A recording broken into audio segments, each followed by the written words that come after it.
चल, तो last class में हम लोग कंडक्टर स्टार्ट किए थे। ठीक है, तो कंडक्टर की हम सारी प्रॉपर्टीज़ पढ़ चुके थे कि कंडक्टर क्या होता है।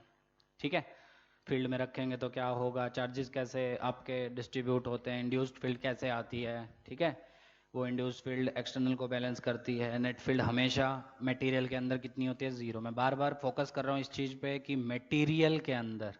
ठीक है, आधे आधे लोग रट्टा मार लेते कि कंडक्टर अगर है तो उसके अंदर हर एक पॉइंट पे फील्ड ज़ीरो होगी। ठीक है, वो एक दो जगह पे गलत हो जाएगा। तो आप हमेशा याद रखना, मटेरियल के अंदर फील्ड हमेशा जीरो होगी। कंडक्टिंग मटेरियल जो है उसके अंदर फील्ड हमेशा जीरो होगी। ठीक है, एक दो न्यूमेरिकल्स हम उसको समझेंगे, वो कल के लेक्चर में आएगा।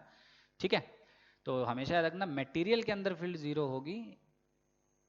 ठीक है, तो ये क्यों, क्या डिफरेंस है इसका अंदर किसी भी पॉइंट से, कि मतलब कंडक्टर के अंदर हम क्यों नहीं बोल सकते कि फील्ड जीरो होगी हर एक पॉइंट पे।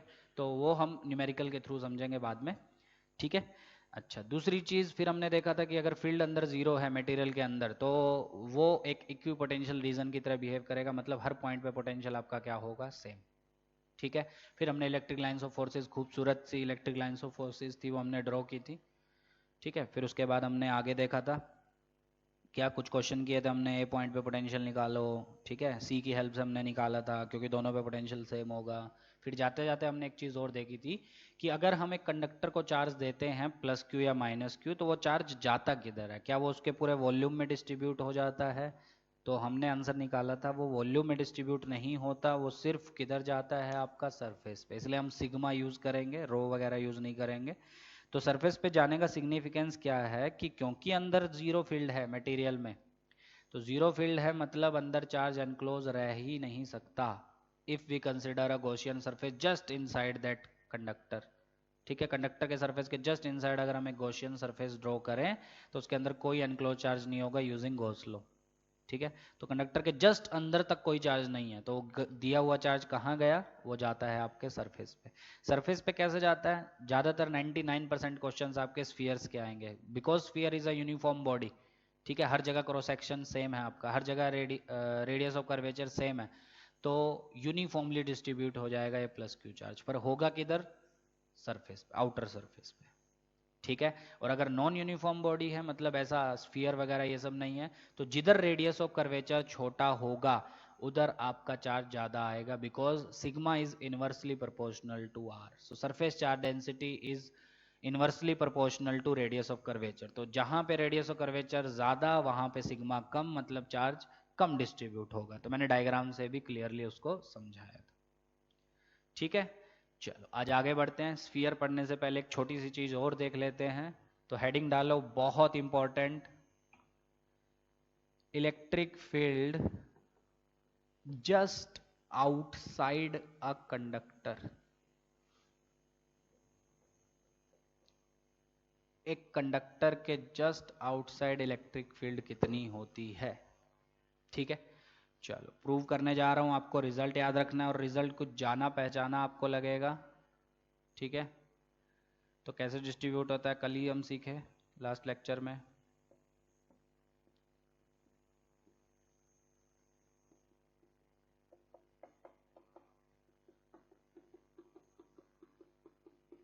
ठीक है, मैं डिटेल में नहीं जा रहा हूँ, कहाँ ज़्यादा कहाँ कम वो अपने आप देख लेना, रेडियस ऑफ कर्वेचर के हिसाब से आ जाएगा। तो जस्ट मैं यहाँ पे निकालना चाहता हूँ पी पॉइंट पे। ठीक, इलेक्ट्रिक फील्ड, ध्यान से अब सुनना। एक रिजल्ट आएगा और दो रिजल्ट्स को आपको डिफ्रेंशिएट करना है, क्योंकि आधे बच्चे पूरी जिंदगी उसी में कंफ्यूज रहते हैं कि कब कौन सी होती है कब कौन सी। 12th वालों से पूछोगे उनको आज तक नहीं पता है कब कौन सी होती है कब कौन सी। कि किसकी बात कर रहा हूँ, अभी रिजल्ट के बाद मैं बताऊंगा। ठीक है, तो आपके कंसेप्ट एकदम क्लियर होने चाहिए कि हम निकाल क्या रहे हैं और रिजल्ट क्या आया है। देखो, पी पॉइंट पे मैं फील्ड निकालना चाहता हूँ due to this conductor. Charge किधर आता है, सरफेस पे, सबको पता है। अंदर फील्ड कितनी होती है, जीरो, ये भी सबको पता है। अंदर मटेरियल आपका पूरा मस्त एकदम मटेरियल भरा हुआ है इसमें। ठीक है, ये मटेरियल का बना हुआ है ऐसा। तो मटेरियल के अंदर फील्ड क्या होती है कंडक्टर के केस में, जीरो। हम पूरी चर्चा ही कंडक्टर के ऊपर करेंगे अगले 3-4 दिन। ठीक है, अभी 2 लेक्चर और लगेंगे आज के बाद, चैप्टर कंप्लीट। चलो देखो, तो पी पे हमको निकालनी है, क्या माने, एक गॉसियन सरफेस, हर बार यही करते हैं हम। ऐसा माना मैंने, कैसा Gaussian surface, cylindrical Gaussian surface. ठीक है, और छोटी सी मैंने एक अजम्पशन ली है, ध्यान से सुनना, cylindrical Gaussian surface having very small area, बहुत छोटा एरिया होगा, समझाने के लिए बड़ा बना पर बहुत छोटा सा एरिया होगा आपका, ठीक। अच्छा, अब मुझे एक चीज बताओ कि इलेक्ट्रिक फील्ड कैसी होगी पी पॉइंट पे, पॉजिटिव से आउटवर्ड, ठीक। क्या एकदम सीधी? बिल्कुल। क्यों? अब आधे बोलेंगे सर एकदम सीधी क्यों ली? अब ध्यान से सुनना, एकदम सीधी क्यों ली? एकदम सीधी इसलिए ली, क्यों? क्योंकि एरिया मैंने बहुत छोटा माना है, तो ये पी पॉइंट जस्ट आउटसाइड होगा, बनाने के लिए मैंने इतना दूर बनाया, जस्ट आउटसाइड। तो जस्ट आउटसाइड क्या होगा, फील्ड लाइंस ओरिजिनेट करेंगी पॉजिटिव से, तो ऐसी बाहर निकलेंगी, ठीक है, पॉजिटिव से ओरिजिनेट करेंगी, बाहर निकलेंगी, थोड़ी सी दूर जाके वो कर्व शेप में आएंगी आपकी, पता है ना ये सब, ठीक है, स्ट्रेट लाइन नहीं आएगी, कुछ कर्व शेप में आएगी। पर जस्ट आउटसाइड अगर हम पी पॉइंट देख रहे हैं तो क्या मैं ई को जस्ट स्ट्रेट लाइन मान सकता हूं?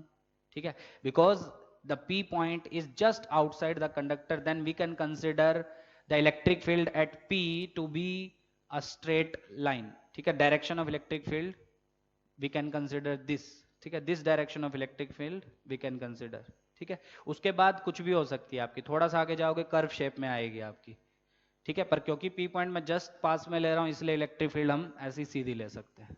यहां तक समझ में आ गया? एरिया दूसरी चीज बहुत छोटा है इसका, ठीक है, कुछ पार्ट मैंने इसका बाहर लिया है, कुछ पार्ट मैंने इसका अंदर लिया है, वो तरीका ही है आपका डिराइव करने का, ऐसे ही डिराइव होगा वो, और कोई तरीका नहीं है, ठीक है। चलो दिख रहा है सबको डायग्राम? थोड़ा सा मैं बड़ा और बना देता हूं, ये ऐसा कंडक्टर है रैंडम शेप का, और ये मैंने लिया है एक सिलिंड्रिकल गॉसियन सरफेस, ठीक है, समझाने के लिए मैं बड़ा बना रहा हूँ, बार बार बोल रहा हूँ, कुछ पार्ट अंदर कुछ पार्ट बाहर, ठीक है, और इलेक्ट्रिक फील्ड लाइंस ऐसी होंगी, इलेक्ट्रिक फील्ड ऐसी होगी, ठीक है, जस्ट बाहर निकलेंगी पॉजिटिव चार्ज से, ठीक। अच्छा, अब मैं क्या लगाऊं इस गॉसियन के लिए, जल्दी बोलो। For this close surface E dot D s should be equal to Q enclosed divided by epsilon naught, okay. अच्छा, कितने पोर्शंस आपको दिख रहे हैं? क्या कर्व्ड और फ्लैट दिख रहे हैं? कल हमने पढ़ा था, क्या फ्लैट दो दो दिख रहे हैं आपको? बिल्कुल सही।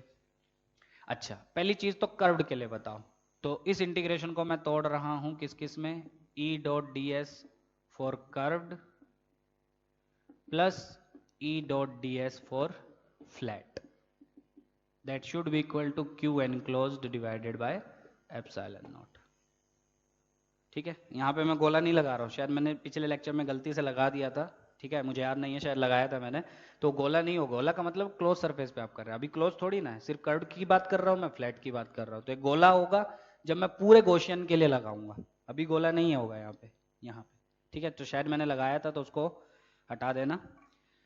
चलो अब देखो, तो कर्व्ड के लिए देखो, कर्व्ड दिख रहा है सबको, ई डी एस क्या होंगे? परपेंडिकुलर, तो कर्व्ड के लिए क्या हो जाएगा? 0, because E vector is perpendicular to ds। इस बार कर्व्ड के लिए परपेंडिकुलर होगा, कल जो हमने पढ़ा था परसों के लेक्चर में, सॉरी, उसमें e और ds जो है वो पैरेलल थे आपके कर्व्ड के लिए, ठीक है, तो रटना नहीं है कि पैरेलल इधर होगा इधर परपेंडिकुलर होगा, देख लो, देख के समझ में आ जाएगा। कर्व्ड के लिए e तो ऐसा ही है आपका आउटवर्ड, ds इस साइड है, इधर भी ds इस साइड है, तो वो 0 हो जाएगा। फ्लैट के लिए एक ये, इसके लिए क्या हो जाएगा? बॉटम वाले के लिए 0, क्यों? क्योंकि फील्ड ही नहीं है अंदर, क्योंकि ये वाला अंदर है, और अंदर क्योंकि ई 0 है तो इंटीग्रेशन भी 0, तो सिर्फ कौन बचा ले दे के? ये वाला बचा। तो ई डॉट डी एस फ्लैट के लिए मैं क्या लिखूं? ई तो यूनिफॉर्म होगा जस्ट आउटसाइड, तो E integration D S that will be Q enclosed by epsilon not. So E into D S का इंटीग्रेशन, छोटा सा एरिया मैंने माना है तो वो मान लेते हैं डी ए, छोटा सा एरिया मैंने लिखा है भैया यहाँ पे, that is equal to q enclose. तो इस क्वेश्चन में कितना एनक्लोज चार्ज? ये वाला, तो वो कितना होगा? सिग्मा इंटू छोटा सा area D A, charge per unit area into छोटा सा एरिया, जितने एरिया में हमको चाहिए, कि इतने ही एरिया में होगा आपका चार्ज, तो D A divided by epsilon not, D A से डी ए, तो ई कितना आया आपका? सिग्मा बाय एप्सिलॉन नॉट, ठीक है। सो इलेक्ट्रिक फील्ड आपकी कितनी आई? Sigma by epsilon not. तो क्या रिजल्ट आया? Just outside a conductor electric field is given by sigma by epsilon naught, ठीक है, जस्ट आउटसाइड का मतलब आप एक तरीके से और समझ सकते हैं। सपोज आपके पास एक कंडक्टर है, ठीक है, ठीक है, उसकी डायमेंशन बहुत ज्यादा है, बहुत ज्यादा डायमेंशन, बहुत बड़ा है वो, ठीक है, बहुत बड़ा कंडक्टर है आपके पास, बहुत बड़ी डायमेंशन है उसकी, ठीक है। उससे थोड़ी सी दूरी पे एक पॉइंट है P, क्या उस P पॉइंट पे फील्ड होगी sigma by epsilon not regardless of the distance. थोड़ा सा और आगे देखो तब भी कितनी होगी, सिग्मा बाय एप्सिलॉन, डिस्टेंस पे डिपेंड नहीं कर रहा है ना, ठीक है। पर ये कब वैलिड होगा, when the dimension of the conductor is very large as compared to the distance of point from the conductor। Same हमने पढ़ा था शीट के केस में, याद आया। अगर एक शीट बहुत बड़ी है, इनफाइनाइट शीट अगर आपके पास है, तो उसकी वजह से किसी भी बाहर के पॉइंट पे जो शीट से कुछ दूरी पे है, वहां पे फील्ड होती है सिग्मा बाय 2 एप्सिलॉन नॉट, होती है regardless of its distance from the sheet, ठीक है। और मैंने बताया था ये भी कि इनफाइनाइट एक रिलेटिव टर्म है। इनफाइनाइट का मतलब ये नहीं है कि शीट इनफाइनाइट है, अनंत तक है, ऐसा नहीं। इनफाइनाइट का मतलब ये भी हो सकता है कि जो शीट की डायमेंशंस हैं वो काफी ज्यादा है एज कंपेयर टू पॉइंट का जो डिस्टेंस है, तब भी that sheet will behave as an infinite sheet for the point, ठीक है। और रिजल्ट क्या होगा, सिग्मा बाय 2 एप्सिलॉन। यहाँ रिजल्ट क्या आया, सिग्मा बाय एप्सिलॉन नॉट, वहां था 2 एप्सिलॉन नॉट। तो इन दोनों में फर्क आधे बच्चों को लास्ट तक पता नहीं चलता कि कब सिग्मा बाय एप्सिलॉन नॉट लेना है, कब सिग्मा बाय 2 एप्सिलॉन नॉट लेना है। तो मेटल शीट अगर है, मतलब कंडक्टर की अगर वो बात कर रहा है, तो एक कंडक्टर के केस में बाहर किसी भी पॉइंट पे फील्ड कितनी होती है, सिग्मा बाय एप्सिलॉन नॉट। और शीट के केस में कितनी होती है, सिग्मा बाय 2 एप्सिलॉन नॉट, ठीक है। इसको हम डिटेल में आगे भी देखेंगे, अभी आगे भी लेक्चर्स में आएगा, ठीक है। सिग्मा क्या है, अच्छा यहाँ पे हर जगह तो सिग्मा सेम अलग अलग होगा। अभी तो पढ़े हमने लास्ट लेक्चर में क्या, कि जहां पे शार्प एजेस होंगे, जहां पे रेडियस ऑफ कर्वेचर छोटा वहां सिग्मा ज्यादा, जहां रेडियस ऑफ कर्वेचर ज्यादा वहां सिग्मा कम। तो सिग्मा क्या होगा, sigma will be localised charge density, यहाँ पे जो चार्ज डेंसिटी होगी जहां पे हमने देखा है, ठीक है। So where sigma is localised charge density. और जनरली आपको इसकी जरूरत नहीं पड़ेगी, जनरली क्या होगा आपका, यूनिफॉर्म कंडक्टर होगा, तो सिग्मा तो सेम ही होगा आपका, तो वो सिग्मा डालो डिवाइड बाय एप्सिलॉन नॉट, तो आपको क्या मिल जाएगा, किसी पी पॉइंट पे electric field due to a conductor. तो दो रिजल्ट अलग अलग हैं, एक शीट का that is sigma by 2 epsilon naught, एक कंडक्टर की वजह से electric field that is sigma by epsilon naught, ठीक है। तो डेरिवेशन क्या किया, समझ में आ गया। So electric field just outside a conductor is given by sigma by epsilon naught, और एक शीट की वजह से कितनी होती है, that is sigma by 2 epsilon naught। इसका यूज बहुत रेयरली होगा, यूज होता है आपका शीट का, इसका भी यूज होता है ऐसा नहीं है, पर शीट का ज्यादा यूज होता है, ठीक है। मतलब एक लेयर ऑफ चार्जेस की वजह से फील्ड कितनी होती है, सिग्मा बाय 2 epsilon naught। कोई डाउट, क्या किया, गॉसियन माना, कुछ पार्ट अंदर कुछ पार्ट बाहर, एरिया बहुत छोटा, तो कर्व सरफेस से इंटीग्रेशन जीरो हो जाएगा, because E is perpendicular to d s. Flat दो दिख रहे हैं आपको, नीचे वाले फ्लैट के लिए integration zero because E zero, क्योंकि वो अंदर है। और फिर बचा कौन, सिर्फ बाहर वाला जो फ्लैट सरफेस है, तो उसके लिए क्या हो जाएगा, ई दिख रहा है, ई ऐसा, डी एस भी ऐसा दिख रहा है सबको, दोनों पैरेलल, तो क्या बचेगा, ई डी एस। तो ई बाहर क्योंकि यूनिफॉर्म होगा, डीएस का इंटीग्रेशन, डीएस का इंटीग्रेशन मतलब एरिया, तो वो कितना होगा, बहुत छोटा मैंने माना है, ठीक है। कितने एरिया का, डीए का, तो डीएस का integration will be DA, that should B Q enclose. Question surface में कितना चार्ज एनक्लोज है, तो बहुत छोटा एरिया है, that will B sigma into DA, DA DA cancel, so sigma by epsilon not. समझ में आ गया सबको, चलो नोट कर लो इसको, ठीक है। वीडियो को पॉज करके नोट कर लो, वैसे कर लिया होगा सबने। आगे बढ़ते हैं, आज सिर्फ पढ़ेंगे हम स्फीयर्स के बारे में, सारे रिजल्ट्स, सारे डायग्राम सब आपको अपनी नोटबुक में अच्छे से लिखने हैं, ठीक है, मार्क करने हैं, और सारे रिजल्ट्स आपको याद करने हैं। बहुत इंपॉर्टेंट है स्फीयर, मैं बोल सकता हूँ पूरे चैप्टर का सबसे इंपॉर्टेंट पार्ट अगर कोई है तो वो स्फीयर है। वैसे सब इंपॉर्टेंट, इलेक्ट्रोस्टैटिक्स एक ऐसा चैप्टर है जिसमें हर टॉपिक इंपॉर्टेंट है, कहीं से भी सवाल पूछता है वो, electric field, potential, energy, dipole, सब कुछ इंपॉर्टेंट है, पर अगर सबसे ज्यादा कोई इंपॉर्टेंट है वो है स्फीयर्स, ठीक है। चलो तो चर्चा करते हैं अब हम स्फीयर्स के बारे में,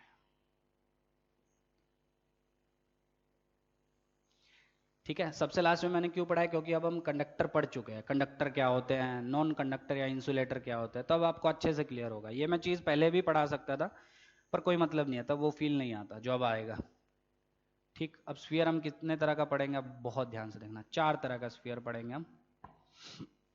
सबसे पहला होगा कंडक्टिंग होलो, सबको डिफरेंशिएट करना आना चाहिए हर चीज में। सेकंड होगा आपका नॉन कंडक्टिंग होलो, ठीक। थर्ड होगा आपका कंडक्टिंग सॉलिड,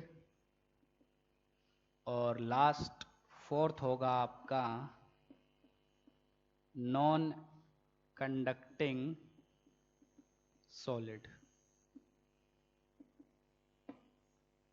ठीक है, 4 तरह के हम स्फीयर्स पढ़ने जा रहे हैं। First one is conducting hollow sphere, second one is non conducting hollow sphere, third one is conducting solid sphere, and fourth is non conducting solid sphere. सबसे पहली चीज तो होलो स्फीयर सॉलिड स्फीयर में फर्क क्या है पहले तो वो समझो, फिर हम पढ़ेंगे कंडक्टिंग नॉन कंडक्टिंग में फर्क क्या है।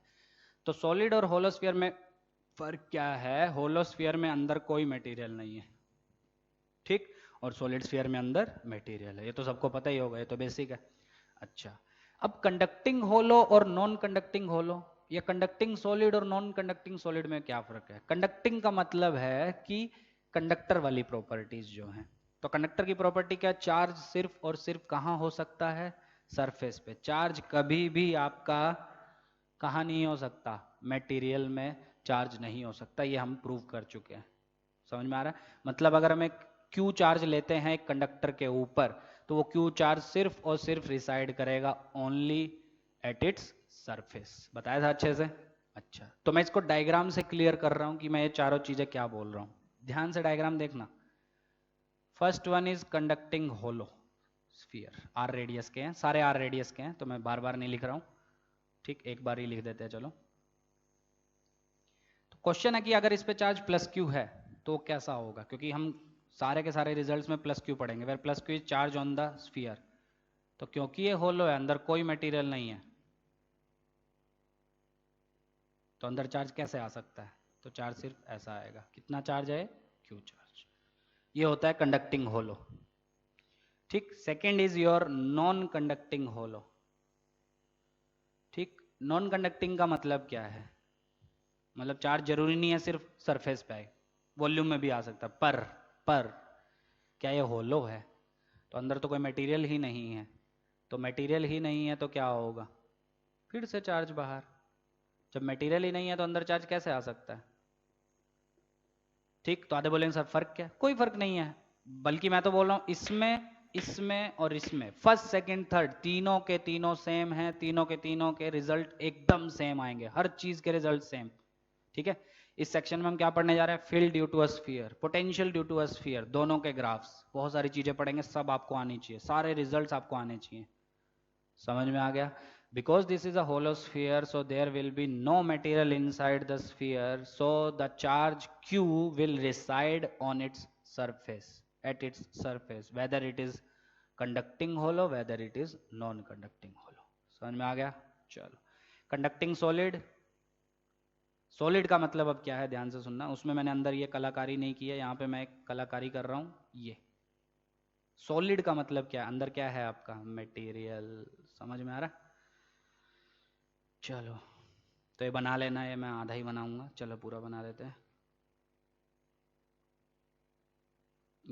ये होता है आपका मतलब सॉलिड का, ये सॉलिड स्फीयर है आपका आर रेडियस का, ठीक है। वो डायग्राम में थोड़ा सा रेडियस बड़ी छोटी हो गई है, कोई फर्क नहीं पड़ता उससे। चल, अब क्योंकि ये कंडक्टिंग है और कंडक्टर की खासियत है क्यू चार्ज सिर्फ और सिर्फ रिसाइड करेगा सरफेस के ऊपर, तो इसमें भी चार्ज किधर आएगा, सरफेस पे, ठीक। बचा लास्ट जो इन तीनों से अलग है, that is non conducting solid, ये। और क्योंकि सॉलिड है, फिर से अंदर क्या होगा आपका मटेरियल,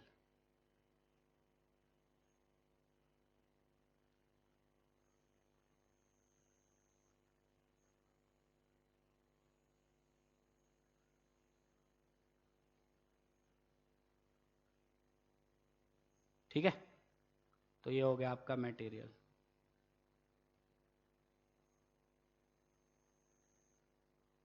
दिख रहा है सबको? चलो,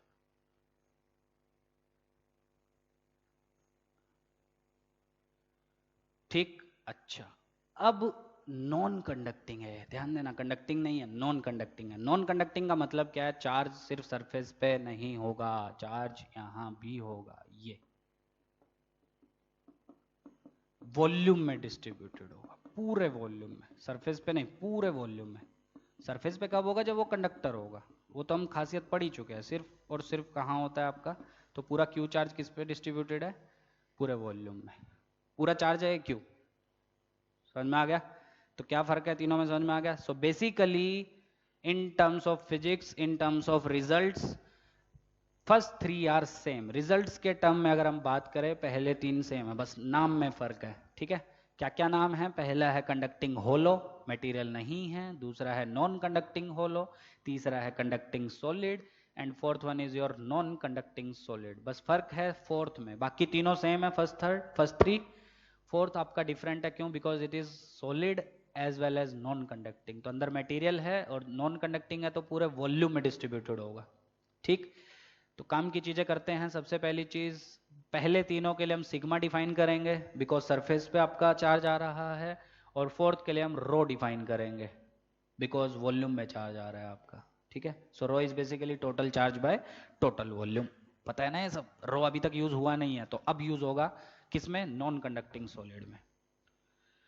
देखो कितने खूबसूरत डायग्राम है। तो ये खूबसूरत डायग्राम अपनी नोटबुक्स में बनाओ सब लोग। क्या फर्क है वो समझ में आ रहा है? आप आधे बोलेंगे सर फिर पढ़ाई क्यों रहे हैं। अब वो क्वेश्चन में नाम आपको दिए देगा ही ऐसे, तो आपको नाम देख के पता होना चाहिए रिजल्ट कौन सा यूज करना है। तो तीनों अलग अलग नाम है, पर रिजल्ट एक ही है। कंडक्टिंग सॉलिड, नॉन कंडक्टिंग होलो, कंडक्टिंग होलो। स्टार्ट करें?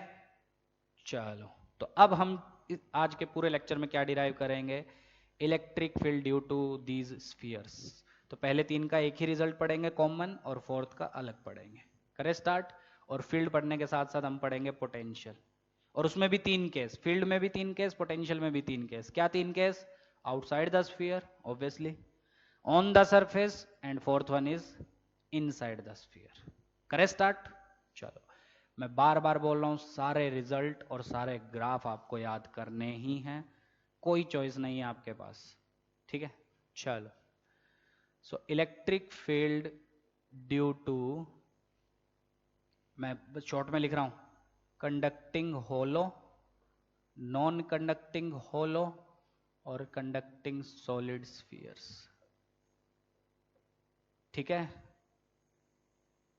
तो CH is conducting hollow, NCH is non conducting hollow, and CS is conducting solid.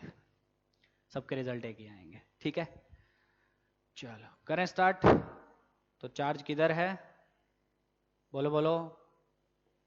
Surface पे, अंदर नहीं है। अच्छा, मैं अंदर मटेरियल वेटेरियल नहीं बना रहा हूँ, नहीं तो आधे लोग फिर कंफ्यूज हो जाएंगे कि ये सॉलिड है कि होलो है। अंदर मटेरियल भी हो तब क्या हो जाएगा? Conducting solid. और मटेरियल ना हो तब ये दोनों हो जाएंगे। चलो, अच्छा, रेडियस कितनी है इसकी? R। और ये चार्ज कितना है? Q। बारी बारी से पढ़ते हैं। सबसे पहले A part, at a distance greater than radius of the sphere. ठीक है? तो ये बहुत मुश्किल है जानना कि मैं आउटसाइड पॉइंट की बात कर रहा हूँ। ठीक है? अच्छा, पूरे रिजल्ट्स में जो आज हम पढ़ेंगे, छोटा आर मैं किसको डिनोट कर रहा हूँ? Distance of the point at which we want to find electric field और पोटेंशियल। सो उस पॉइंट का डिस्टेंस कहाँ से? सेंटर ऑफ द स्फीयर से। और कैपिटल आर में क्या यूज करने वाला हूँ? Capital R is radius of the sphere. और क्या यूज करूंगा मैं इसमें? Q. Q is charge on the sphere. वो वॉल्यूम में भी हो सकता है, वो सरफेस पे भी। किस में किधर होता है मैं अभी बता चुका हूँ। चलो करें स्टार्ट। तो सबसे पहले मैं निकाल रहा हूँ आर ग्रेटर देन आर, मतलब कोई आउटसाइड पॉइंट पी पे। ठीक है? सेंटर से कितना दूर? Small r. तो इस पे मुझे क्या निकालनी है? फील्ड। फिर उसके बाद पोटेंशियल पढ़ेंगे, पहले सारी फील्ड्स निकाल लेते हैं। चलो, हेडिंग डाल ली है ना सबने? चलो, अब मजेदार चीजें पढ़ते हैं। कैसे निकाल सकते हो फील्ड पी पे? ऑब्वियसली गॉसियन सरफेस मान लो, एकदम आसान। तो ये मैंने मान लिया गॉसियन सरफेस। ठीक है? पहली बार इतना अच्छा डायग्राम बनाया मैंने। तो ये हो गया हमारा गॉसियन सरफेस। गॉसियन स्फीयर भी बोल देते हैं। कितनी रेडियस का? कैपिटल आर नहीं, छोटा आर। दिख रहा है सबको? चलो अच्छा, पहली चीज तो मुझे गॉसियन मानना होता है ताकि वो पॉइंट उसी के ऊपर लाई करे, मान लिया मैंने। दूसरा, अब बनाओ इलेक्ट्रिक फील्ड की डायरेक्शन, क्योंकि ये पॉजिटिव है तो फील्ड विल बी आउटवर्ड, ठीक है, तो ये हो गई ई वेक्टर। दूसरा क्या बनाओ, ds वेक्टर, वो तो दिख ही रहा है, मैंने बताया था क्लोज सरफेस के लिए आउटवर्ड नॉर्मल के अलोंग होता है, ठीक है। छोटा सा फील्ड फ्लक्स बोलो, ई डॉट ds, ठीक है। अरे है, या सीधा गॉस लॉ यूज करो, फ्लक्स क्यों निकालना। Integration E dot ds for the close surface that will B enclosed charge divided by epsilon not. पढ़ चुके, अब तो एक्सपर्ट हो गए हो। ई ds क्या पैरेलल, तो इसको मैं बोल सकता हूँ for the close surface E ds, क्योंकि डॉट प्रोडक्ट में जीरो आ जाएगा वो, Q enclosed by epsilon not. और इस पूरे गॉसियन के लिए ई क्या रहेगा, कांस्टेंट, क्योंकि डिस्टेंस किधर है आपका, छोटा आ रहा है पूरे गॉसियन का, तो ई बाहर ले लेते हैं कांस्टेंट होने की वजह से। किसका integration, that will B enclose charge, क्या इस गॉसियन सरफेस ने पूरा चार्ज एनक्लोज किया है, दिख रहा है सबको, तो plus Q divided by epsilon not. कितना है बोलो, ई इंटू डी एस का इंटीग्रेशन, इस पूरे का सरफेस का एरिया, गॉसियन सरफेस का एरिया बोलो 4 pi small are square, that will be Q by epsilon not. E बोलो कितना है फटाफट, Q by 4 pi epsilon not are square, that is K Q by R square. ये तो हम पढ़ चुके हैं, नहीं कितना पढ़े हैं, यही तो पढ़े हैं, k Q by small are square. किसकी वजह से, एक पॉइंट चार्ज की वजह से। तो अगर एक पॉइंट चार्ज की वजह से आर दूरी पे अगर हम फील्ड देखते हैं, क्या हम पढ़ चुके हैं वो के क्यू बाय छोटा आर स्क्वायर होती है, बिल्कुल। तो क्या वही रिजल्ट आया यहाँ पे, क्या याद करना आसान है। फिर मैं एक कंसेप्ट भी बताऊंगा जो आप डायरेक्टली हर क्वेश्चन में यूज कर सकते हैं, ठीक है यहाँ तक। चलो, सेकंड है r इज इक्वल टू, अच्छा यहाँ से हम क्या इंटरप्रेट कर सकते हैं, जैसे जैसे आप दूर जाएंगे स्फीयर के सेंटर से, अच्छा बात मैं सिर्फ आउटसाइड की कर रहा हूँ, इनसाइड की नहीं, सिर्फ आउटसाइड की, क्योंकि ये रिजल्ट किसके लिए वैलिड है, आउटसाइड के लिए। ध्यान दिया करो हर चीज पे। तो जैसे जैसे मैं और दूर जाता जाऊंगा स्फीयर के सेंटर से, क्या फील्ड डिक्रीज होगी, because it is inversely proportional to distance का square, where k is 1/4 pi epsilon not, q is net charge on the sphere, r is distance of the point from the centre of sphere. Second, r is equal to r, point किधर है, on the surface, ठीक। तो मैं वापस से बना रहा हूं, ये प्लस,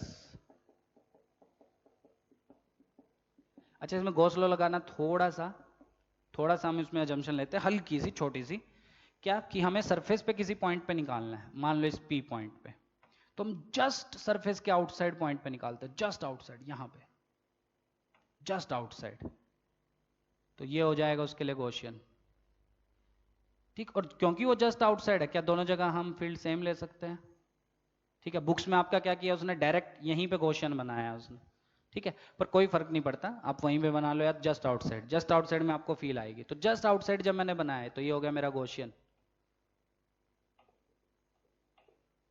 ठीक। लगाओ इसके लिए Gauss law, so integration E dot D S that will be Q enclosed by epsilon not. तो गॉसियन के लिए फिर से इस प्लस क्यू चार्ज की वजह से फील्ड किधर होगी, आउटवर्ड, कहीं भी ले लो, और ds भी किधर दिख रहा है आपको, आउटवर्ड, आउटवर्ड नॉर्मल के अलोंग, या यहाँ ले लो, फर्क क्या पड़ता है। फिर से ई ds में एंगल 0, फिर से ई बाहर, क्योंकि पूरे क्वेश्चन के लिए सेम आएगी, ds का integration that will be Q enclose, क्या जस्ट आउटसाइड मैंने लिया है, तो इसके अंदर एनक्लोज चार्ज पूरा का पूरा एनक्लोज होगा, है ना, तो q divided by epsilon not. E into D S का इंटीग्रेशन पूरे का area that will B 4 pi capital R square, क्योंकि मैंने जस्ट आउटसाइड लिया है, तो जस्ट आउटसाइड लिया तो मैं क्या मान सकता हूँ, ये कैपिटल आर रेडियस का Gaussian surface, Gaussian surface of radius capital are. आधे बोलेंगे सर आपको स्मॉल आर लेना चाहिए, पर जस्ट आउटसाइड लिया, ठीक है, that will be Q by epsilon not. So E कितना आ गया आपका, K Q by capital R square, वहां पे स्मॉल आर था, ध्यान देना, डिस्टेंस पे डिपेंड कर रहा था, वहां पे कैपिटल आर है, डिस्टेंस पे डिपेंड नहीं कर रहा, रेडियस ऑफ द स्फीयर पे डिपेंड कर रहा है, मतलब at every point of the sphere electric field is constant, it is given by K Q by capital R square, ठीक है।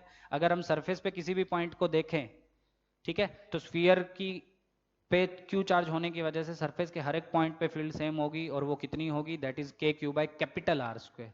आउटसाइड पॉइंट पे कितनी होगी, K Q by small are square. अच्छा, आप इस आउटसाइड के रिजल्ट से भी ये डिराइव कर सकते हैं, ठीक है। बस क्या लेना है आपको, छोटा आर रेडियस को, छोटा आर को हम किसके इक्वल डाल दो, कैपिटल आर के इक्वल, ठीक है। छोटा आर आपने क्या माना था, पॉइंट का डिस्टेंस। तो अगर ये सरफेस पे आ गया तो पॉइंट का डिस्टेंस कितना हो जाएगा, कैपिटल आर, वो डाल दो तो वही रिजल्ट आएगा। ठीक है, तो ये दोनों समझ में आ गए सबको।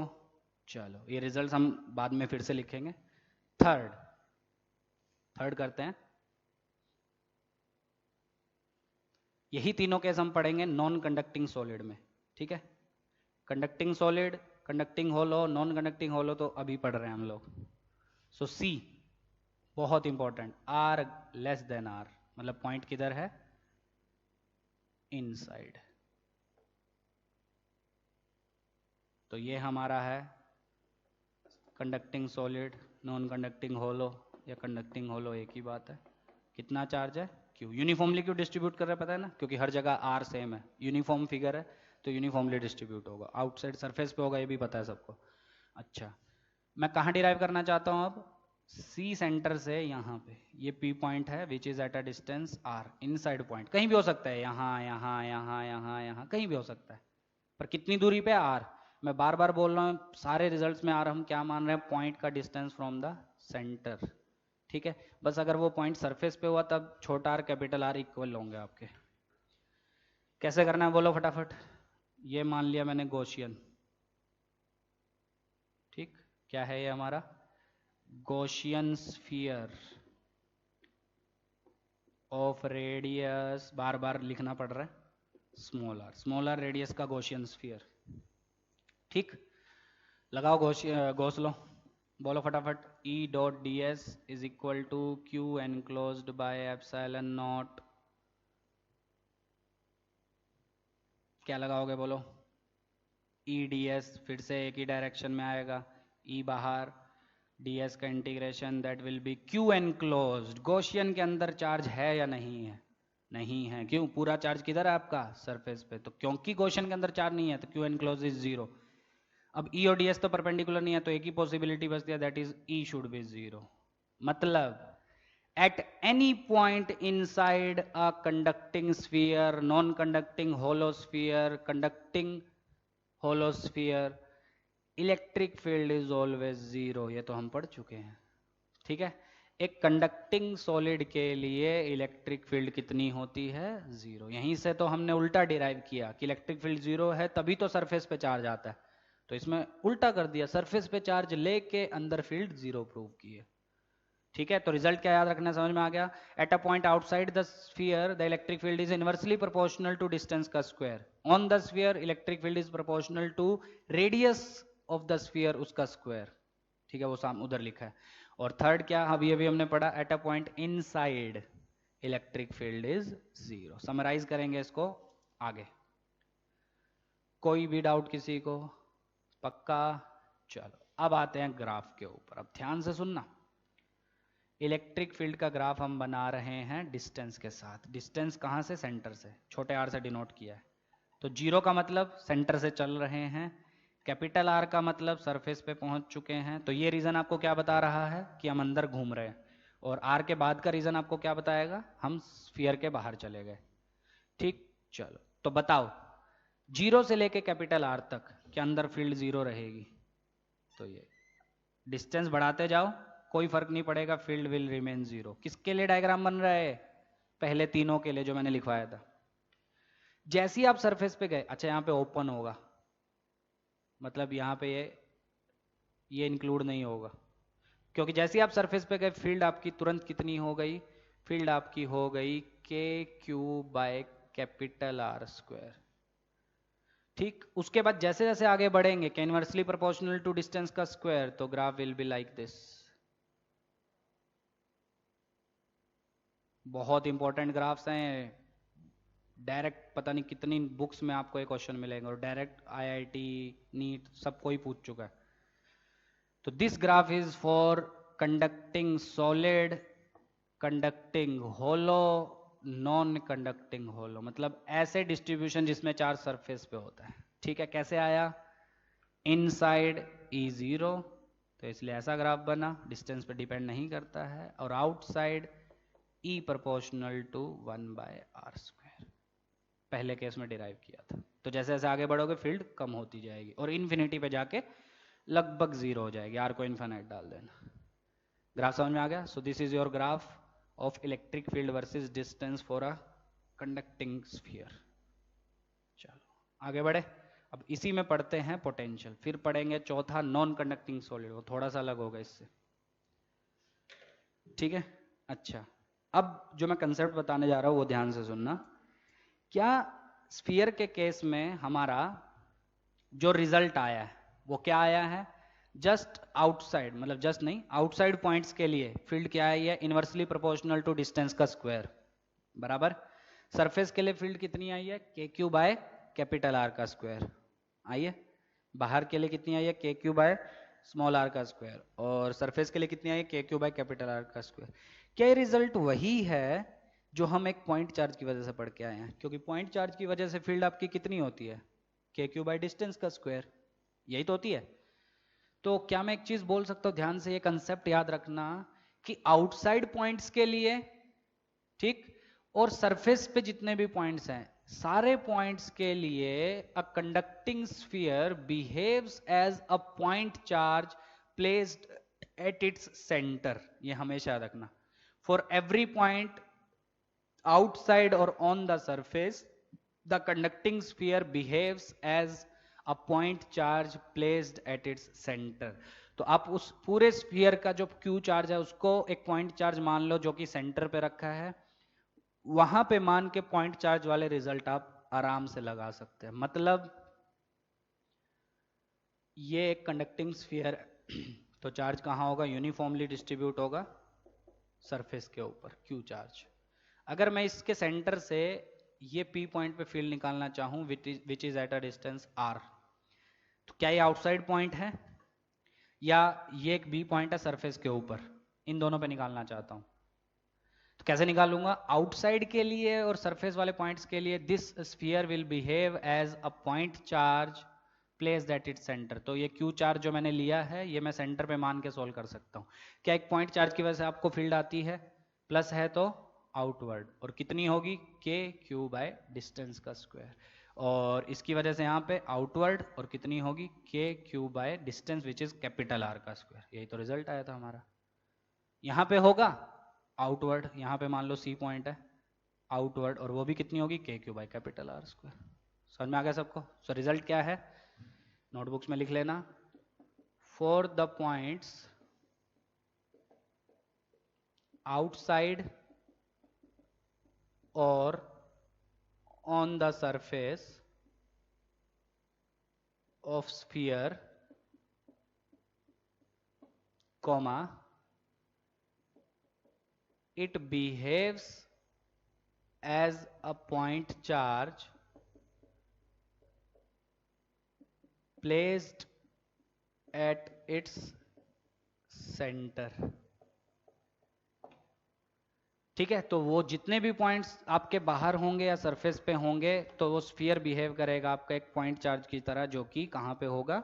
सेंटर पे प्लेस होगा। तो सेंटर पे पॉइंट चार्ज मान के, उतना ही चार्ज क्यू मान के आप सारे रिजल्ट डिराइव कर सकते हैं। ठीक, चलो नेक्स्ट हेडिंग डालो।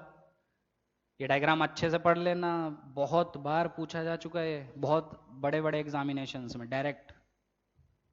किसके लिए वो भी समझो, और क्यों आया ये वो भी समझो। बना लिया सबने? चलो नेक्स्ट लिखो पोटेंशियल। इलेक्ट्रिक पोटेंशियल किस किस की वजह से? वही तीनों।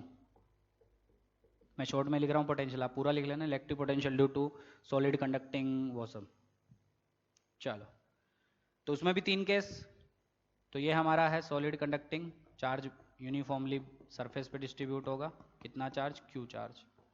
ये सेंटर है सी, रेडियस कैपिटल आर। सबसे पहला A, at a distance R greater than are, मतलब किसकी बात कर रहे हैं हम लोग? आउटसाइड की। बोलो ये पी पॉइंट, पोटेंशियल बोलो कितना होगा? क्या बाहर के पॉइंट के लिए हम मान सकते हैं स्फीयर जो है उसका पूरा चार्ज उसके सेंटर पे कंसंट्रेटेड है? तो सेंटर पे अगर कंसंट्रेटेड है क्यू चार्ज, तो क्यू से कितनी दूरी पे पोटेंशियल चाहिए? आर। तो आर दूरी पे पोटेंशियल कितना होता है एक पॉइंट चार्ज की वजह से? K Q by small R. So potential at P that will be K Q by small R, distance के इनवर्सली प्रोपोर्शनल। डिस्टेंस के कितना? Inversely proportional. मतलब जैसे जैसे आप सेंटर से दूर भागेंगे पोटेंशियल डिक्रीज होगा। कोई डायरेक्शन नहीं होती तो वो चिंता ही नहीं करनी। समझ में आ गया सबको? B r is equal to are, मतलब किधर की बात कर रहे हो आप? सरफेस। तो कितना होगा बोलो पोटेंशियल? फिर से हम सेंटर पे मान लें तो K Q divided bye capital are, constant होगा हर पॉइंट पे, ठीक है। थर्ड, इनसाइड, ये मुझे कोई बताए, ठीक है, मुझे मैसेज करना कि मेरा ये हुआ था, ठीक है, सोचो दिमाग में, ठीक है, वीडियो को पॉज करो और बाद में रिजल्ट देखना। क्या पूछ रहा हूं मैं? आर लेस देन आर, मतलब इनसाइड के लिए पोटेंशियल क्या होता है? फील्ड तो जीरो होती है, पोटेंशियल कितना होता है? ठीक है, सोचो, मैं आंसर बताने जा रहा हूं। तो इनसाइड पोटेंशियल होगा आपका जीरो, नहीं सॉरी, जीरो नहीं, फील्ड जीरो होती है, पोटेंशियल होगा आपका K Q by capital R, मतलब कुछ ऐसा। सपोज ये सी है सेंटर, मैं इस पी पॉइंट पे निकालना चाहता हूं which is at a distance small r from the centre, ठीक है। अच्छा, ठीक। अब दूसरी चीज याद रखना, अंदर के पॉइंट के लिए इसका चार्ज सेंटर पे मत मान लेना, सिर्फ आउटसाइड और सरफेस के पॉइंट के लिए। अच्छा, तो पी पे पोटेंशियल कैसे निकालूं? क्या अंदर फील्ड जीरो है? तो मैंने एक कंसेप्ट अभी भी सिखाया था, अगर अंदर फील्ड जीरो है, क्या ये पूरा एक इक्विपोटेंशियल रीजन की तरह बिहेव करेगा? ठीक है, इक्विपोटेंशियल रीजन का मतलब, अगर मुझे यहाँ पे एक ए पॉइंट पता है और ये मैं पी पॉइंट ले रहा हूं, तो क्या मैं बोल सकता हूं? ध्यान से सुनना, as the conductor behaves as an equipotential region, तो इसको हम यूज भी कर चुके हैं लास्ट लेक्चर में न्यूमेरिकल्स में। सो क्या होगा? V A should be equal to V P, तो ए पे जो पोटेंशियल होगा वही किस पे होगा? पी पे, क्योंकि अंदर फील्ड ही नहीं है। ठीक है, किससे समझा था हमने? D V is equal to minus E dot D r, E inside zero है तो डीवी विल बी जीरो, मतलब ऐसा समझ सकते हो, D V is equal to minus E dot D r. Suppose हम ए से पी आ रहे हैं तो डीवी क्या होगा? Final minus initial, V P minus V है, दैट इज माइनस, तो ई अंदर वाली लगेगी ना, क्योंकि ए से पी आ रहे हो तो अंदर फील्ड है ही नहीं तो zero, so V P should be V A. और वी ए तो हम निकाल चुके, V A is a point on the surface, और सरफेस पे पॉइंट पे पोटेंशियल क्या होता है? K Q by capital R. So answer क्या आया? So V P will be K Q by capital R, small r नहीं, ध्यान देना आधे लोगों से गलती होती है, this is K Q by capital R. तो क्या रिजल्ट आया? स्फीयर के अंदर हर एक पॉइंट पे पोटेंशियल सेम होता है रिगार्डलेस ऑफ इट्स डिस्टेंस, चाहे वो यहां हो, चाहे वो यहां हो, चाहे वो यहां हो, चाहे यहां हो, कहीं भी हो, हर जगह पोटेंशियल क्या होगा? That will be K Q by capital R. समझ में आ गया? सरफेस पे भी कितना? K Q by capital R which is constant, और बाहर कितना? इनवर्सली प्रोपोर्शनल टू डिस्टेंस, मतलब K Q by small r. Okay, समझ में आ गया? चलो, कोई डाउट? चलो अब बनाते हैं इसका डायग्राम, ग्राफ, मतलब जैसे फील्ड का बनाया था।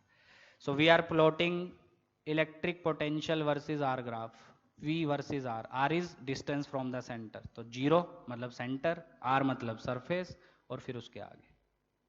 अब बताओ जीरो से R तक फील्ड तो जीरो था तो मैंने ऐसा बनाया था, पर पोटेंशियल जीरो नहीं है, जीरो से R तक कांस्टेंट है, ये एकदम आसान ग्राफ, और ये वैल्यू कितनी है? K Q by capital R. Surface पे भी वही होगी, पर उसके बाद जैसे ही आप आगे बढ़ेंगे, ये क्या inversely proportional to distance, so graph will be like this, और इन्फिनिटी पे लगभग जाके zero, v proportional to 1/r। Field में r स्क्वायर था, यहाँ पे r है, पर इनवर्सली है ना, मतलब r के साथ घटता जाएगा। ठीक, तो पैरेलली अगर मैं दोनों डायग्राम बनाऊं, v वर्सेस r और ये e वर्सेस r। छोटा r मैं क्या बोल रहा हूँ, मैं बार बार बता चुका हूँ आपको, डिस्टेंस फ्रॉम द सेंटर। ठीक है, यहाँ पे ओपन होगा, यहाँ पे जाके के क्यू बाय कैपिटल आर, और ये आपका inversely proportional.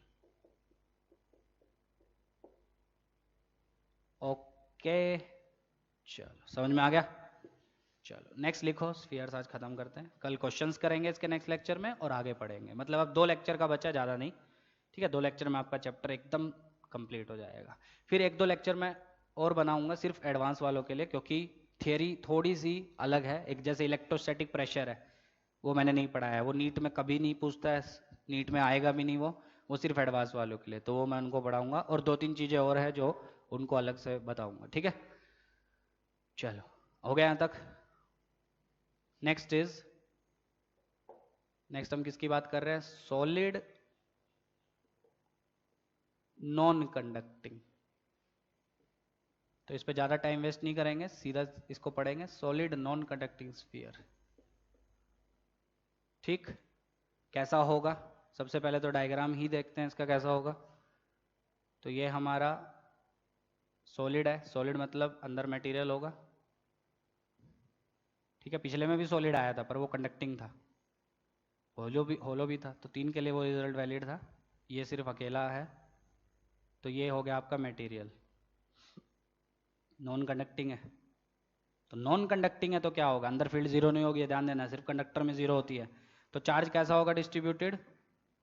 Uniformly through out the volume. अभी तक हम सरफेस पढ़ते आए हैं, पर अब वॉल्यूम में डिस्ट्रीब्यूटेड होगा, नॉन कंडक्टिंग होने की वजह से, ठीक है। मतलब चार्ज इज डिस्ट्रीब्यूटेड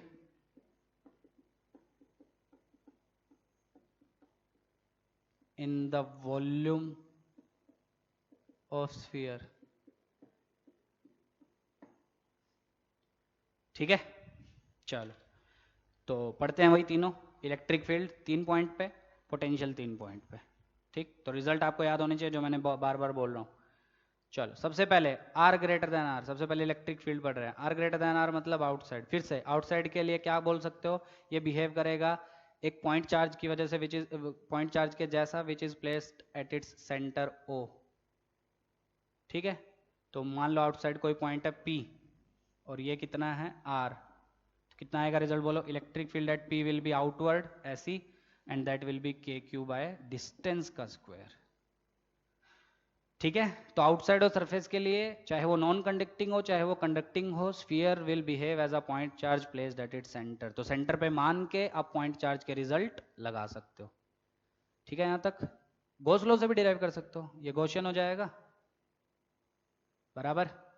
लगाओ E डॉट डी एस बाहर, ये छोटा सा मान लेना, E बाहर, दोनों में एंगल जीरो, E बाहर आ जाएगा कांस्टेंट होने की वजह से, तो E integration D S is equal to Q enclosed. तो पूरे में कितना चार्ज है? Total Q charge, total Q charge है इसमें, ध्यान देना, वही आएगा घूम फिर के रिजल्ट। कर लोगे? चलो B सीधा मैं लिख रहा हूं अब, R is equal to are, मतलब कहाँ की बात कर रहे हैं आप? सरफेस की।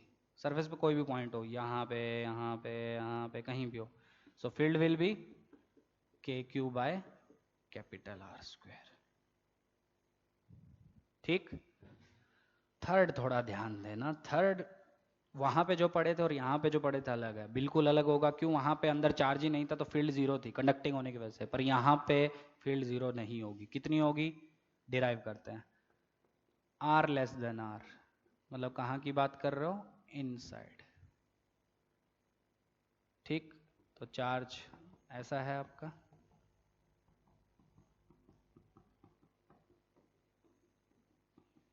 यूनिफॉर्मली वॉल्यूम में बटा है, तो सबसे पहली चीज क्या यूज होगी? रो यूज होगा, ध्यान देना। Rho is total charge which is capital Q divide by total volume which is 4/3 pi capital R cube. Sphere है ना, तो volume will be 4/3 pi R cube. मैं निकालना चाहता हूं इस P पॉइंट पे फील्ड, कहीं भी हो सकता है, यहाँ कहीं भी, विच is at a distance R, zero नहीं होगी, ध्यान देना, R पे डिपेंड करेगी। कैसे करेगी? फंडा क्या है? वही गॉसियन सरफेस लिया, ठीक। अब ध्यान से सुनते जाना। So this is our Gaussian surface, लिख लेना, गॉसियन सरफेस। कितनी रेडियस का? Gaussian sphere of radius small r, दिख रहा है सबको? अच्छा, अब ये जो चार्जेस हैं इनकी वजह से कैसे लगाते हैं गॉसियन, याद है ना? मतलब गॉस लॉ कैसे लगाते हैं? ये हमने एक छोटा सा टुकड़ा लिया, E आउटवर्ड, ds भी आउटवर्ड, दोनों में एंगल क्या दिख रहा है? जीरो। लगाओ Gauss law, E dot ds is equal to Q enclosed by epsilon naught. E ds में angle zero, that will be E ds। Q enclosed, कौन सा चार्ज एनक्लोज किया है? जो गॉसियन ने किया है। क्या ये गॉसियन है? तो गॉसियन ने पूरा कैपिटल क्यू एनक्लोज नहीं किया, कैपिटल क्यू पूरे स्फीयर में है, तो गॉसियन ने कितना किया? ये वाला। क्या यूनिटरी मेथड से? तो क्या होगा? गॉसियन ने जो चार्ज एनक्लोज किया, let's say this is small Q, that will be rho into उतने का volume, that is 4/3 pi small are cube. ये समझ में आया कि नहीं आया? बिल्कुल। रो क्या है? Total charge by total volume into जितने वॉल्यूम में मुझे चार्ज चाहिए। मुझे कितने में चाहिए? इस गॉसियन में, क्योंकि एनक्लोज यही तो होगा गॉसियन के अंदर जो होगा ये पूरा। तो क्यू एनक्लोज बोलो कितना हो गया? Rho into 4/3 pi small are cube upon epsilon not. E constant होने के पूरे गॉसियन के लिए कांस्टेंट है, ई बाहर, डीएस का इंटीग्रेशन, E integration DS, that will be rho, थोड़ा सिंप्लीफाई कर देते हैं, Q by 4/3 pi capital R cube into 4/3 pi small are cube. Rho होता है आपका total charge by total volume, 4/3 pi 4/3 pi. E DS का इंटीग्रेशन क्या? पूरे सरफेस का एरिया, गॉसियन सरफेस का एरिया, आर रेडियस का गॉसियन सरफेस है, 4 pi small are square, capital R square नहीं, स्मॉल आर रेडियस का है, that will be Q r cube by epsilon not. Are square से ये कैंसिल, तो फाइनल रिजल्ट विल बी, अच्छा r cube भी है ना नीचे, हाँ आर क्यूब भी है, तो final result will be E तो चाहिए हमको, that is Q R by 4 pi epsilon not R cube. या एक और तरीका है याद करने का, K Q R by are cube, बहुत इंपॉर्टेंट, बहुत जगह काम आएगा। K Q small are by are cube, K is 1/4 pi epsilon not, Q is total charge of the sphere, small R क्या है? डिस्टेंस ऑफ द पॉइंट जहां पे field निकालनी है फ्रॉम द सेंटर, और कैपिटल आर क्या? Radius which is fix. क्या सारी चीजें फिक्स हैं? सो ई किस पे डिपेंड कर रहा है? E is proportional to are, मतलब जैसे जैसे आप सेंटर से दूर जाएंगे, पर अंदर ही जा रहे हैं ध्यान देना, बाहर नहीं, तो जैसे जैसे आप सेंटर से दूर जाएंगे field will increase because it is proportional to distance, और जैसे ही आप सरफेस से बाहर निकल जाएंगे फील्ड विल डिक्रीज। तो सरफेस के बाहर अगर आपका डिस्टेंस बढ़ता जा रहा है तो फील्ड विल डिक्रीज, और सरफेस के अंदर अगर आपका डिस्टेंस बढ़ रहा है सेंटर से तो फील्ड विल इंक्रीज, क्योंकि वहां पे inversely proportional to distance square है, यहाँ पे डायरेक्टली प्रोपोर्शनल टू आर है। यही सवाल आया है नीट 2019 में। तो नीट 2019 का क्वेश्चन क्या सब लोग सुनो, क्वेश्चन था कि for a non conducting sphere 4 options थे। एक था E decreases for R less than R and increases for r greater than r. Second, increases for both r less than r and r greater than r, r मतलब छोटा r और capital R मतलब बड़ा r. C, increases for r less than r and decreases for r greater than r, और D था decreases for both। तो answer आएगा increases for r less than r। r less than r मतलब inside, तो inside जब भी आप बात करेंगे field will be proportional to distance, और जस्ट सेंटर की बात करेंगे तो distance small R will be zero, तो field will be zero. So at the centre the field will be zero, और वो आप लॉजिकली सोच सकते हैं सारी फील्ड्स एक दूसरे को कैंसिल करेंगे आपकी। ठीक, दूसरी चीज, जैसे आप सेंटर से दूर भागेंगे field will increase because it is directly proportional to distance, और सरफेस पे जाएंगे तो field will become K Q by capital R square. यहां से भी सोल्व कर सकते हैं, छोटा आर को कैपिटल आर डालो सरफेस के लिए, कैपिटल आर से कैंसिल तो K Q by capital R square, वही आया था हमारा। और सरफेस से दूर जाएंगे so it will be inversely proportional to distance का स्क्वायर। ग्राफ बनाए, चलो किस किस का बना रहे हैं? फील्ड वर्सेस डिस्टेंस, ये सेंटर, ये सरफेस, और वो सरफेस के बाद। तो सेंटर पे फील्ड क्या? जीरो, जीरो से चालू हुआ, directly proportional to distance, so graph will be a straight line, दिख रहा है डायरेक्टली प्रोपोर्शनल, ठीक है। So graph will be a straight line, तो यहाँ पे क्या है? ई प्रोपोर्शनल टू आर, उसके बाद इनवर्सली प्रोपोर्शनल के Q by small are square, तो यहाँ पे क्या है? E proportional to 1 by R square. Centre पे वैल्यू कितनी है अगर पूछ ले तो, that is K Q by capital R square. सारे रिजल्ट आपको आने चाहिए। एक बार डायरेक्ट क्वेश्चन आया था, स्फीयर के अंदर एक पॉइंट है which is at a distance r/2, बताओ वहां पे फील्ड कितनी होगी। तो रिजल्ट आपको अगर नहीं आता है तो फिर तो कर चुके क्वेश्चन, तो रिजल्ट आना चाहिए। तो रिजल्ट क्या क्या है ध्यान दो, मैं फिर से रिवाइज करवा रहा हूँ। कंडक्टिंग के लिए, कंडक्टिंग स्फीयर के लिए, सॉलिड हो, होलो हो, नॉन कंडक्टिंग होलो हो, उनके लिए इनसाइड और आउटसाइड, मतलब सॉरी सरफेस पर आउटसाइड फील्ड कितनी होगी पॉइंट चार्ज मान के, और सेम फील्ड होगी इसमें भी नॉन कंडक्टिंग सॉलिड में, ठीक है। सरफेस के लिए और आउटसाइड के लिए, आउटसाइड के लिए कितनी? के क्यू बाय डिस्टेंस का square, so inversely proportional to square of distance, तो जैसे जैसे आप दूर जाओगे फील्ड विल डिक्रीज। सरफेस पे कितनी हो जाएगी? K Q by capital R square. दो चीजें। तीसरी चीज जो डिफरेंस है वो किस में है? इनसाइड में। तो उन तीनों केस के लिए इनसाइड में फील्ड कितनी थी? 0, because there was no charge enclosed inside the Gaussian surface, so field will be 0। पर इस केस में क्या है आपका, इस केस में क्योंकि वॉल्यूम में चार्ज डिस्ट्रीब्यूटेड होगा ड्यू टू नॉन कंडक्टिंग, ठीक है, सो आपका क्या होगा, अंदर फील्ड होगी, और वो कैसी होगी, that will depend on the distance of the point from the centre, ठीक है, and it is given as field is equal to के Q small are by are cube है नीचे, आर स्क्वायर नहीं, ठीक है, so it is directly proportional to small r which is distance. Okay, चलो last topic बचता है potential, 10-15 minute में वो खत्म करेंगे, तो ये खत्म, तो अब 2 लेक्चर में कंप्लीट हो जाएगा। छोटी छोटी चीजें अब और बची हैं कि चार्जेस अगर हम स्फीयर पे दें और ऐसे ऐसे 2 कंसेंट्रिक शेल्स हैं, वो सब वो मेंस में बहुत आते हैं क्वेश्चन, उसके नीट में भी आते हैं, तो वो कैसे सोल्व करना है वो हम देखेंगे अगले 2 लेक्चर्स में। तो स्फीयर के जितने क्वेश्चन आप सब हो जाएंगे आपसे, ठीक। तो लास्ट है आपका potential due to a non conducting solid sphere, ठीक है, पूरा लिख लेना, मैं छोटा लिख रहा हूँ, पोटेंशियल, ठीक। क्या बाहर के लिए और सरफेस के लिए करवाने की जरूरत है? नहीं ना, नॉन कंडक्टिंग है तो चार्ज पूरे वॉल्यूम में डिस्ट्रीब्यूटेड होगा, रो यूज होगा, ये मैं बहुत बार बात कर चुका हूं। सेंटर है सपोज सी, रेडियस है कैपिटल आर, तो ए, मैं सीधा रिजल्ट लिख रहा हूं, आर ग्रेटर देन आर, मतलब पॉइंट किधर है आपका, आउटसाइड, और आर मैं हमेशा क्या मान रहा हूं, पॉइंट का डिस्टेंस सेंटर से।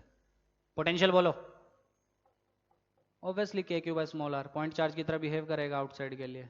Are equal to R surface के लिए, बोलो बोलो, अरे बोलो, that will be V P is equal to के क्यू बाय कैपिटल आर। मजा आएगा किसमें, अंदर पे निकालने के लिए। स्क्रीन को पॉज करो, वीडियो को पॉज करो और खुद से ट्राई करो और मुझे बताना हुआ या नहीं। मुझे नहीं लगता किसी का ये हो पाएगा, थोड़ा सा टफ है अंदर किसी भी पॉइंट पे पोटेंशियल निकालना, ठीक है। कंडक्टिंग में एकदम आसान था, बिकॉज अंदर फील्ड 0 थी तो डीवी 0, मतलब हर जगह पोटेंशियल सेम, तो सरफेस पे के क्यू बाय कैपिटल आर था, तो अंदर किसी भी पॉइंट पे के क्यू बाय कैपिटल आर होगा। पर इस केस में ऐसा नहीं होगा, क्यों? क्योंकि अंदर फील्ड 0 नहीं है। सो अगर मुझे पी पॉइंट पे पोटेंशियल चाहिए which is at a distance small r from the centre, कोई मुझे पूरी क्लास में निकाल के दिखाए, जो जो देख रहे हैं कैसे करेंगे, ठीक है, और मुझे बताना कि हुआ या नहीं हुआ। मैं डिराइव करवा रहा हूँ, देखो अब ध्यान से। हम चलते हैं P से A तक, P से A जा रहे हैं, कहां से कहां, P से A, क्या यूज करें बोलो फटाफट, dv is equal to minus E dot D r. पिछले में भी तो यही किया था कंडक्टिंग में, P से A गए थे पर E 0 होने की वजह से dv 0 हो गया था, तो dv मतलब va माइनस vp 0 हो गया था, तो वही तो किया था हमने। अच्छा, dv का मतलब फाइनल माइनस इनिशियल, फाइनल कहाँ जा रहे हो, A पे, सो va, इनिशियल कहाँ हो, P पे, so vp is equal to minus E dot D r. क्या जैसे जैसे आप जा रहे हो E आउटवर्ड और आप भी इसी लाइन के अलॉन्ग जा रहे हो P से, क्या E और डी आर में angle 0, so dot product will be E D r बराबर E कितना है आपका, E कौन सा आएगा, क्या P से A जा रहे हो, सो E कौन सा आएगा, E इनसाइड वाला, जहां से जहां जा रहे हो फील्ड वही वाली आएगी, तो आप P से A मतलब इनसाइड मूव कर रहे हो। अगर आप A से बाहर जा रहे होते तो आपको क्या लेना पड़ता, के क्यू बाय स्मॉल आर का स्क्वायर, पर क्योंकि आप P से A जा रहे हैं मतलब आप इनसाइड द स्फीयर मूव कर रहे हैं, सो E आपको क्या लेना बोलो, so E will be K Q small are by are cube, जो आपने अभी अभी कैलकुलेट की, into D r, directly E D r हो जाएगा बिकॉज एंगल इज 0, दिख रहा है सबको। करो इंटीग्रेट, लिमिट लेते हैं, कहां से कहां जा रहे हैं आप, P से A, P पे हैं तो कितना होगा स्मॉल आर, A पे हैं तो कितना होगा कैपिटल आर, समझ में आ रहा, क्योंकि P पे होंगे तो सेंटर से डिस्टेंस स्मॉल आर, A पे होंगे तो कैपिटल आर, वही तो लिया हमने। तो क्या आया बोलो, VA minus VP is equal to minus k Q by capital R cube, ये तो कांस्टेंट है बाहर आ गया, r d r r square by 2, limit small r to capital R. अच्छा, ये माइनस साइन इधर ले आते हैं तो ये VP माइनस V हो जाएगा। क्या मुझे VP निकालना है, VP पोटेंशियल एट P, वही तो निकालना है, VA को उधर ले जाओ, that will B VA plus k Q by 2r cube, 2 को भी मैंने इधर ले लिया, और स्मॉल आर स्क्वायर, लिमिट डालो अपर माइनस लोअर, आती है डालनी? So Vp will be Va. What is Va? Va is potential at A, which is on the surface. That is KQ by capital R. Plus, बोलो आगे फटाफट, KQ by 2R cube into R square minus small r square. अब इसको और simplify करते हैं, इतने पे नहीं छोड़ना है इसको. क्या करें? KQ by 2R cube LCM ले लेते हैं दोनों से. तो 2R cube जब LCM लिया तो यहाँ आपको दिखेगा 2R square. कैंसिल कर लो, वापस यही आ जाएगा. आता है ना इतना math? Plus k Q by 2R cube तो बाहर ले लिया, अंदर क्या बचा? R square minus R square. So final result which you have to remember is Vp is equal to के Q by 2R cube into 3R square minus small r square. So this is the variation of potential inside a non-conducting sphere. ठीक है? Where capital R is radius of the sphere and small r is distance of the point. तो point के distance पे depend करेगा. ठीक है? अच्छा, just centre पे पोटेंशियल कितना होगा? कंडक्टिंग में कितना था? जितना सरफेस पे था, क्योंकि अंदर फील्ड ही नहीं है तो पूरा इक्वी पोटेंशियल रीजन होगा के क्यू बाई कैपिटल आर. पर यहाँ पे कितना होगा वो अलग होगा. कितना होगा बोलो? आर को क्या डाल दो? छोटे आर को 0, क्योंकि सेंटर की बात कर रहे हैं. तो यहाँ पे स्पेशल आपको याद होना चाहिए, डायरेक्ट यूज होता है न्यूमेरिकल्स में. V C potential at the centre, r को 0 डालो, आर स्क्वायर से गायब, that will B 3KQ by 2R. एक चीज पता चली, सेंटर पे पोटेंशियल है 1.5 KQ बाई आर और सरफेस पे कितना है? KQ by capital R. मतलब पोटेंशियल क्या कर रहा है? सेंटर पे सबसे ज्यादा और सरफेस पे उससे कम आ रहा है, क्योंकि सेंटर पे आ रहा है आपका 1.5 KQ बाय आर और सरफेस पे कितना आ रहा है आपका? KQ by capital R. तो ग्राफ कैसा है? अब ध्यान से देखो, ये भी ग्राफ आपको आने चाहिए, चारों ग्राफ आपको आने चाहिए. E versus R, V versus R, centre, R और बाहर. सेंटर पे इस बार कितना है? K Q by capital are नहीं है जो पिछले केस में था, सेंटर पे है ये 3/2 के क्यू बाय आर. उसके बाद कैसा वेरिएशन होगा? ये है वेरिएशन कैसा? कुछ ऐसा, Vp इज इक्वल टू, मतलब Vp वाई एक्सिस पे है ना, y इज इक्वल टू कुछ a into b minus x square, R x axis पे है ना. तो ये होगा आपका ऐसा कुछ पैराबोलिक और डिक्रीज करता हुआ. तो ये ठीक है, ये आपको याद होना ही चाहिए कि ग्राफ ऐसा आएगा. ठीक, सेंटर पे 3KQ बाई 2R मतलब 1.5 KQ बाई आर और डिक्रीज करेगा, ऐसा पैराबोलिक ग्राफ होगा. और सेंटर पे, सॉरी, सरफेस पे जाके कितना हो जाएगा? KQ by R. उसके बाद तो हमको पता ही है, बाहर हम जा रहे हैं तो इनवर्सली प्रोपोर्शनल टू डिस्टेंस. उसके बाद कुछ ऐसा आएगा, इनवर्सली प्रोपोर्शनल टू डिस्टेंस. समझ में आ गया? तो ये ग्राफ सबको आना चाहिए. इसी के पैरेलली अगर मैं फील्ड का बनाता हूँ, नॉन कंडक्टिंग के लिए बना रहा हूँ, ध्यान देना, E वर्सेस R. ठीक, तो ये है हमारा कैपिटल R, ये है हमारा सेंटर, सेंटर से कैपिटल R तक डायरेक्टली प्रोपोर्शनल. रिजल्ट क्या है याद है? KQ small r by are cube. और उसके बाद इनवर्सली प्रोपोर्शनल टू डिस्टेंस का स्क्वायर. खत्म कहानी. ठीक है, कर लोगे सारे रिजल्ट्स याद? तो ये याद करने ही पड़ेंगे. तो फिर से मैं रिजल्ट बता दे रहा हूँ, आप लोग एक टेबल बना के लिख लो. चलो लिख ही लेते हैं हम लोग भी. चलो एक टेबल बना लो अच्छे से, वो लिख लो. क्यों? क्योंकि ये बहुत इंपॉर्टेंट है, बहुत ज़्यादा इंपॉर्टेंट है सारे एग्जामिनेशंस के लिए, नीट, मेन, सीटी, सब के लिए. देखो टेबल क्या है.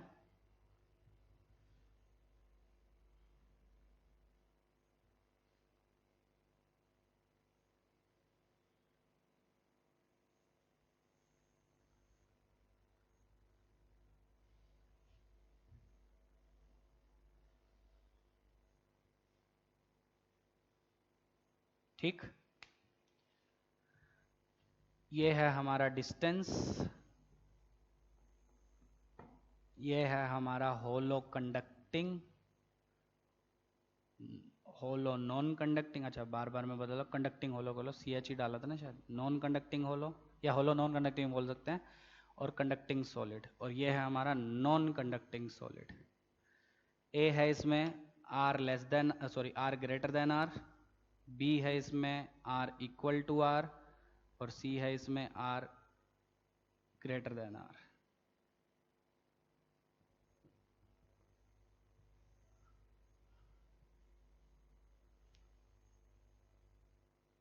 ठीक है, चलो लिखे फटाफट result. R greater than R, और ये किसका है? ये है आपका ई का, और ये है आपका वी का। ये है आपका ई का, ये है आपका वी का। दिख रहा है सबको? अच्छा, ई कितना बोलो?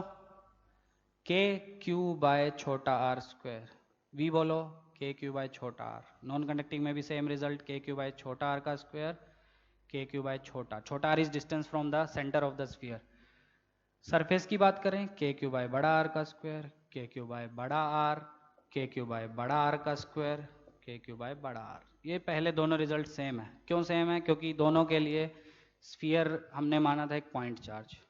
आर ग्रेटर देन आर के लिए बोलो, मतलब उल्टा लिख दिया ना, R less than R inside के लिए ई बोलो 0, और इसके लिए K Q by capital R. जो सरफेस पे होगा वही अंदर होगा किसी भी पॉइंट पे। नॉन कंडक्टिंग के लिए K Q small are by capital R cube, और ये आया था बड़ा सा result K Q by 3r square, 2r square, 2r cube था शायद, हाँ, into 3r square minus small are square. ठीक है, K Q by 2r cube into 3r square minus small are square. Derivation भी मैंने करा दिया। किससे करवाया? D V is equal to minus E dot D R से। मजा आया? सारे ग्राफ तो वापस नहीं बनाने, तो टेबल में अगर ग्राफ वापस बनाने हैं तो ग्राफ भी वापस बना लेना। ठीक है, तो ये आपका कंप्लीट। तो कंडक्टर जो हमने कल के लेक्चर में पढ़ा उसकी खासियत अच्छे से पढ़ो, बहुत मज़ेदार चैप्टर है। पूरा इलेक्ट्रोस्टैटिक्स ही बहुत मज़ेदार है। ठीक है, और हर टॉपिक इंपॉर्टेंट है, चाहे वो कोई भी हो, फील्ड हो, पोटेंशियल हो, एनर्जी हो, डाइपोल हो, कंडक्टर हो, सब इंपॉर्टेंट है। ठीक है, 2 क्वेश्चन आते हैं। इतना बड़ा चैप्टर है, आज 16th लेक्चर है शायद या 17th, और 3 और लगेगा, मतलब 20 लेक्चर लगा है इसको कंप्लीट होने में। तो सोचो कितनी बड़ी इंपॉर्टेंस है इसकी।